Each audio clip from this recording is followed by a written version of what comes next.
Hello दोस्तों, नमस्कार। स्वागत है आपका हमारे YouTube channel study with Uttarakhandi पर।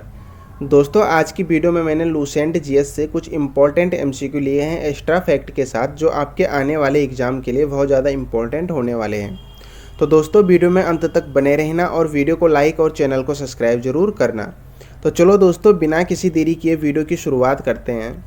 हमारा आज का पहला क्वेश्चन है, कोणार्क सूर्य मंदिर कहाँ स्थित है?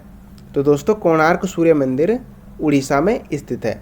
इस क्वेश्चन का राइट आंसर हो जाएगा हमारा ऑप्शन सी। और दोस्तों, अगर हम कोणार्क सूर्य मंदिर की बात करें दोस्तों, तो इसका निर्माण करवाया गया था दोस्तों नरसिम्हा देव के द्वारा 1243 से लेकर 1255 के मध्य में। ये भी आपको बिल्कुल याद रखना है।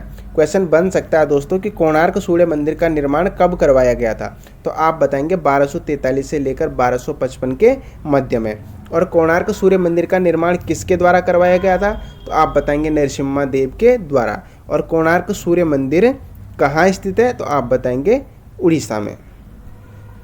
बढ़ते हैं अगले क्वेश्चन की तरफ। अगला क्वेश्चन है हमारा, इंदिरा गांधी नहर प्रारंभ होती है? तो दोस्तों, इंदिरा गांधी नहर हरि के बैराज से प्रारंभ होती है। इस क्वेश्चन का राइट आंसर हो जाएगा हमारा ऑप्शन ए। और दोस्तों, अगर हम इंदिरा गांधी नहर की बात करें दोस्तों, तो ये भारत की सबसे लंबी सिंचाई नहर है। अब क्वेश्चन बन सकता है दोस्तों कि भारत की सबसे लंबी सिंचाई नहर कौन सी है, तो आप बताएंगे इंदिरा गांधी नहर। और दोस्तों, इंदिरा गांधी नहर की अगर हम लंबाई की बात करें दोस्तों, तो इसकी लंबाई है दोस्तों 649 किलोमीटर। यह भी आपको बिल्कुल याद रखना है। और दोस्तों, इस नहर का उद्घाटन किया गया था दोस्तों 31 मार्च 1958 को। क्वेश्चन बन सकता है दोस्तों कि इंदिरा गांधी नहर का उद्घाटन कब किया गया था, तो आप बताएंगे 31 मार्च 1958 को। और दोस्तों, 1984 में इस नहर का नाम परिवर्तित करके रखा गया दोस्तों इंदिरा गांधी नहर परियोजना। ये भी आपको बिल्कुल याद रखना। अब क्वेश्चन बन सकता है दोस्तों कि इंदिरा गांधी नहर का नाम परिवर्तित करके इंदिरा गांधी नहर परियोजना कब रखा गया, तो आप बताएंगे 1984 में। और इंदिरा गांधी नहर का उद्घाटन कब हुआ, आप बताएंगे 1958 में। इंदिरा गांधी नहर कितने किलोमीटर लंबी है, आप बताएंगे 649 किलोमीटर लंबी है। और इंदिरा गांधी नहर का प्रारंभ कहाँ से होता है, तो आप बताएंगे हरि के बैराज से। तो दोस्तों, ये सारे फैक्ट आपको बिल्कुल याद रखना है। और भारत की सबसे लंबी सिंचाई नहर कौन सी है, तो आप बताएंगे इंदिरा गांधी नहर। बढ़ते हैं अगले क्वेश्चन की तरफ। अगला क्वेश्चन है हमारा, किस द्वीप का नाम परिवर्तित करके कलाम द्वीप रखा गया? तो दोस्तों, क्विलर द्वीप का नाम परिवर्तित करके दोस्तों कलाम द्वीप रखा गया था। इस क्वेश्चन का राइट आंसर हो जाएगा हमारा ऑप्शन बी। और दोस्तों, अगर हम क्विलर द्वीप की बात करें दोस्तों, तो क्विलर द्वीप दोस्तों उड़ीसा राज्य के तट पर स्थित है। ये भी आपको बिल्कुल याद रखना है। दोस्तों, क्वेश्चन बन सकता है क्विलर द्वीप किस राज्य के तट पर स्थित है, तो आप बताएंगे उड़ीसा राज्य के तट पर। और किस द्वीप का नाम परिवर्तित करके कलाम द्वीप रखा गया था, तो आप बताएंगे क्विलर द्वीप का। बढ़ते हैं अगले क्वेश्चन की तरफ। अगला क्वेश्चन है हमारा, सारागढ़ी का युद्ध किस वर्ष लड़ा गया था? तो दोस्तों, सारागढ़ी का युद्ध लड़ा गया था 1897 में। इस क्वेश्चन का राइट आंसर हो जाएगा हमारा ऑप्शन ए। और दोस्तों, सारागढ़ी का जो युद्ध लड़ा गया था दोस्तों, वो 36वीं सिख बटालियन और दोस्तों अफगानियों के बीच लड़ा गया था। ये भी आपको बिल्कुल याद रखना। अब क्वेश्चन बन सकता है दोस्तों कि सारागढ़ी का युद्ध किसके मध्य लड़ा गया था? तो दोस्तों, सारागढ़ी का युद्ध जो लड़ा गया था दोस्तों 36वीं सिख जो बटालियन थी दोस्तों उसके मध्य और अफगान सैनिकों के मध्य लड़ा गया था दोस्तों 1897 में। बढ़ते हैं अगले क्वेश्चन की तरफ। अगला क्वेश्चन है हमारा, मेसोपोटामिया सभ्यता में हथियार किस धातु से बने होते थे? तो दोस्तों, मेसोपोटामिया सभ्यता में दोस्तों हथियार कांसे के बने होते थे। इस क्वेश्चन का राइट आंसर हो जाएगा हमारा ऑप्शन डी। और दोस्तों, हड़प्पा सभ्यता में दोस्तों मेसोपोटामिया सभ्यता को दोस्तों मेलुहा कहा गया है। ये भी आपको बिल्कुल याद रखना। अब क्वेश्चन बन सकता है दोस्तों कि हड़प्पा सभ्यता में मेसोपोटामिया सभ्यता को क्या कहा गया है? तो दोस्तों, हड़प्पा सभ्यता में मेसोपोटामिया सभ्यता को मेहुला कहा गया है। या क्वेश्चन ऐसा भी बन सकता है दोस्तों कि किस सभ्यता में मेसोपोटामिया सभ्यता को मेहुला कहा गया है, तो आप बताएंगे हड़प्पा सभ्यता में। अगला क्वेश्चन है हमारा, अंतरिक्ष यान जूनो का संबंध किस ग्रह से है? तो दोस्तों, अंतरिक्ष यान जूनो का संबंध दोस्तों बृहस्पति ग्रह से है। इस क्वेश्चन का राइट आंसर हो जाएगा हमारा ऑप्शन ए। और दोस्तों अगर हम अंतरिक्ष यान जूनो की बात करें तो ये दोस्तों नासा के द्वारा छोड़ा गया था 2016 में। ये भी आपको बिल्कुल याद रखना है। अंतरिक्ष यान जूनो का संबंध किस ग्रह से है तो आप बताएंगे बृहस्पति से। और अंतरिक्ष यान जूनो किसके द्वारा छोड़ा गया था तो आप बताएंगे नासा के द्वारा। और कब छोड़ा गया तो आप बताएंगे 2016 में। और दोस्तों जो अंतरिक्ष यान जूनो छोड़ा गया था दोस्तों, ये जो सौर मंडल का 5वां ग्रह है दोस्तों बृहस्पति, इसके अध्ययन करने के लिए छोड़ा गया था। अब क्वेश्चन ये भी बन सकता है कि सौर मंडल का 5वां ग्रह कौन सा है तो आप बताएंगे बृहस्पति। और ये भी बन सकता है कि जो नासा अंतरिक्ष यान जूनो छोड़ा गया था वो किसके अध्ययन के लिए छोड़ा गया था तो आप बताएंगे बृहस्पति के अध्ययन के लिए 2016 में छोड़ा गया था नासा के द्वारा। अगला क्वेश्चन है हमारा, वर्ष 1881 का प्रथम कारखाना अधिनियम किसके कार्यकाल में पारित हुआ। तो दोस्तों वर्ष 1881 का प्रथम कारखाना अधिनियम लॉर्ड रिपन के कार्यकाल में पारित हुआ था। इस क्वेश्चन का राइट आंसर हो जाएगा हमारा ऑप्शन बी। और दोस्तों जो ये प्रथम कारखाना अधिनियम था दोस्तों, इसका जो मुख्य उद्देश्य था दोस्तों वो अल्पायु श्रमिकों का संरक्षण करना था। ये भी आपको बिल्कुल याद रखना है। दोस्तों क्वेश्चन बन सकता है कि 1881 का प्रथम कारखाना अधिनियम, इसका उद्देश्य क्या था तो दोस्तों इसका जो उद्देश्य था वो अल्पायु श्रमिकों का दोस्तों संरक्षण करना और उनको स्वास्थ्य शिक्षा प्रोवाइड करवाना था। तो ये भी आपको बिल्कुल याद रखना है। अगला क्वेश्चन है हमारा, उड़ीसा का तालचेर श्रेणी मुख्य रूप से प्रसिद्ध है। तो दोस्तों उड़ीसा का तालचेर श्रेणी दोस्तों मुख्य रूप से कोयला भंडार के लिए प्रसिद्ध है। इस क्वेश्चन का राइट आंसर हो जाएगा हमारा ऑप्शन ए। और दोस्तों कोयला दोस्तों 4 प्रकार का होता है, ये भी आपको बिल्कुल याद रखना है। और दोस्तों जो उत्तम गुणवत्ता वाला कोयला होता है दोस्तों वो होता है एंथ्रेसाइट, ये भी आपको बिल्कुल याद रखना है। बढ़ते हैं अगले क्वेश्चन की तरफ। अगला क्वेश्चन है हमारा, शिवाई समुद्रम जल विद्युत परियोजना किस राज्य में स्थित है। तो दोस्तों शिवाई समुद्रम जल विद्युत परियोजना दोस्तों कर्नाटक में स्थित है। इस क्वेश्चन का राइट आंसर हो जाएगा हमारा ऑप्शन डी। और दोस्तों शिवाई समुद्रम जल विद्युत परियोजना दोस्तों कावेरी नदी पर स्थित है, ये भी आपको बिल्कुल याद रखना है। अब क्वेश्चन बन सकता है दोस्तों कि शिवाई समुद्रम जल विद्युत परियोजना किस नदी पर स्थित है तो आप बताएंगे कावेरी नदी पर। और किस राज्य में स्थित है तो आप बताएंगे कर्नाटक में। बढ़ते हैं अगले क्वेश्चन की तरफ। अगला क्वेश्चन है हमारा, अशोक ने तृतीय बौद्ध संगति का आयोजन कहाँ किया था। तो दोस्तों अशोक ने तृतीय बौद्ध संगति का आयोजन किया था पाटलिपुत्र में। इस क्वेश्चन का राइट आंसर हो जाएगा हमारा ऑप्शन ए। और कब किया गया था दोस्तों तो ये किया गया था 250 ईसा पूर्व में, ये भी आपको बिल्कुल याद रखना है। अशोक ने तृतीय बौद्ध संगति का आयोजन कहाँ किया था, आयोजन कहाँ किया था आप बताएंगे पाटलिपुत्र में। कब किया था 250 ईसा पूर्व में। और क्वेश्चन बन सकता है कि तृतीय बौद्ध संगति का आयोजन किसने किया था तो आप बताएंगे अशोक ने।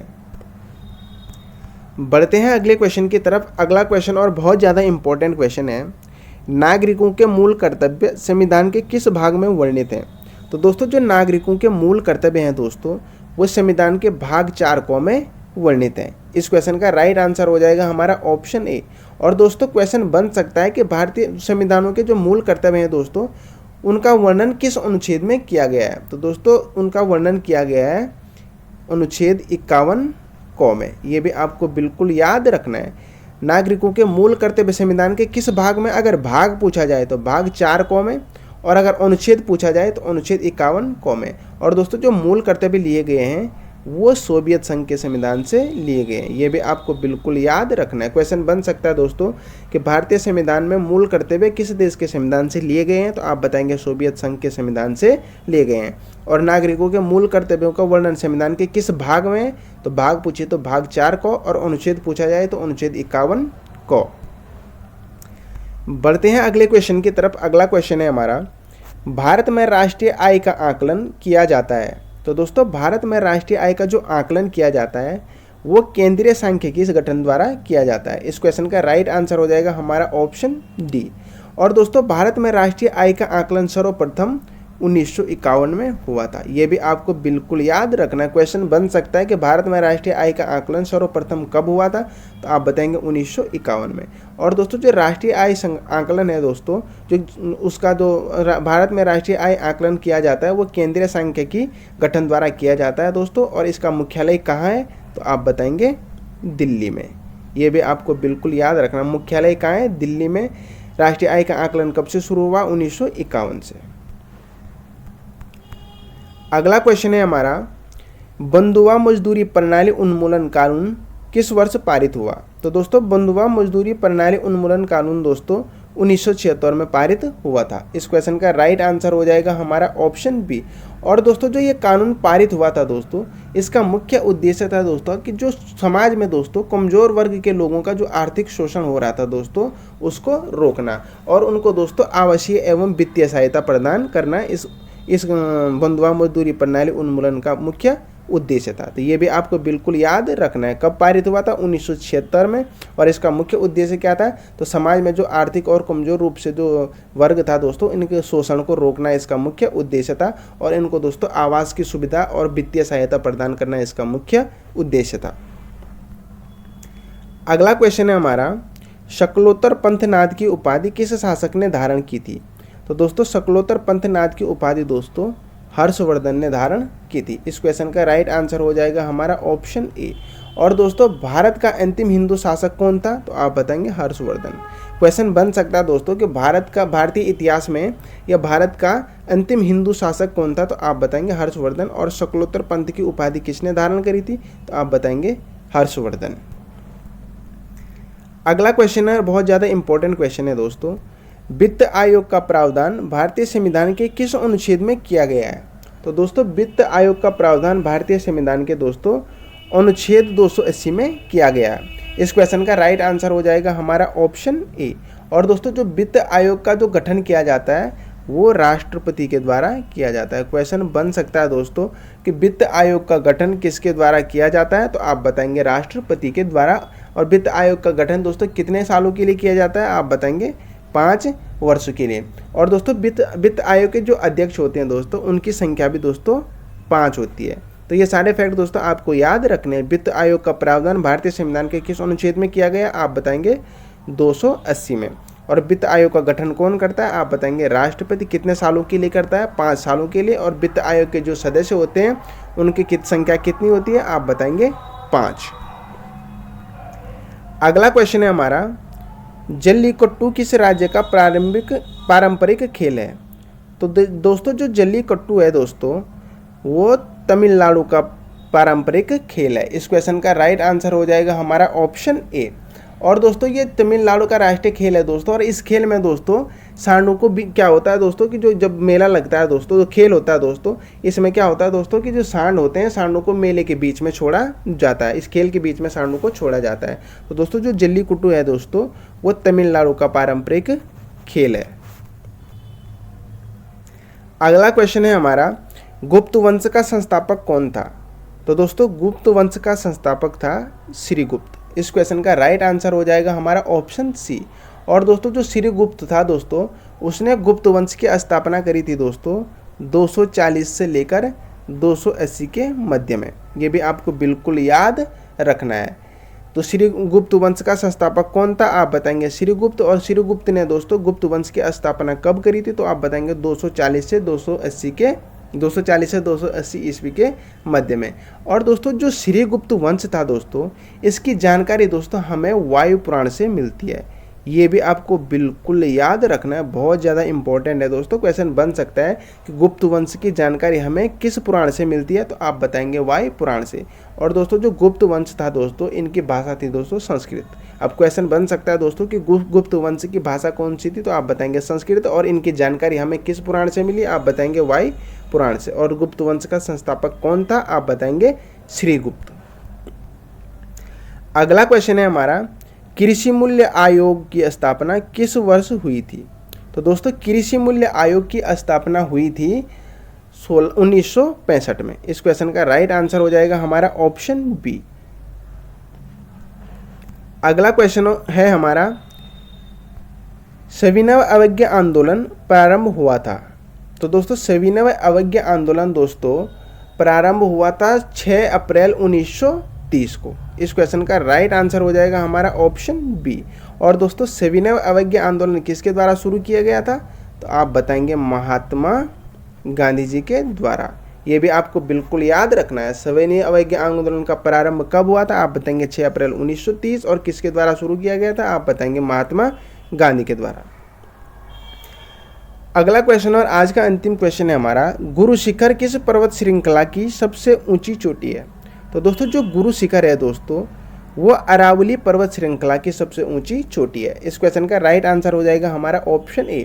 और दोस्तों जो गुरु शिखर है दोस्तों वो राजस्थान में स्थित है। ये भी आपको बिल्कुल याद रखना है। क्वेश्चन बन सकता है दोस्तों कि गुरु शिखर पर्वत श्रृंखला किस राज्य में स्थित है, तो आप बताएंगे राजस्थान में। और गुरु शिखर किस पर्वत श्रृंखला की सबसे ऊंची चोटी है, आप बताएंगे अरावली पर्वत श्रृंखला की। और दोस्तों अगर हम गुरु शिखर की ऊंचाई की बात करें दोस्तों तो इसकी ऊंचाई है दोस्तों 1722 मीटर। ये भी आपको बिल्कुल याद रखना है। क्वेश्चन बन सकता है दोस्तों कि गुरु शिखर पर्वत श्रृंखला की ऊंचाई कितनी है, तो आप बताएंगे 1722 मीटर।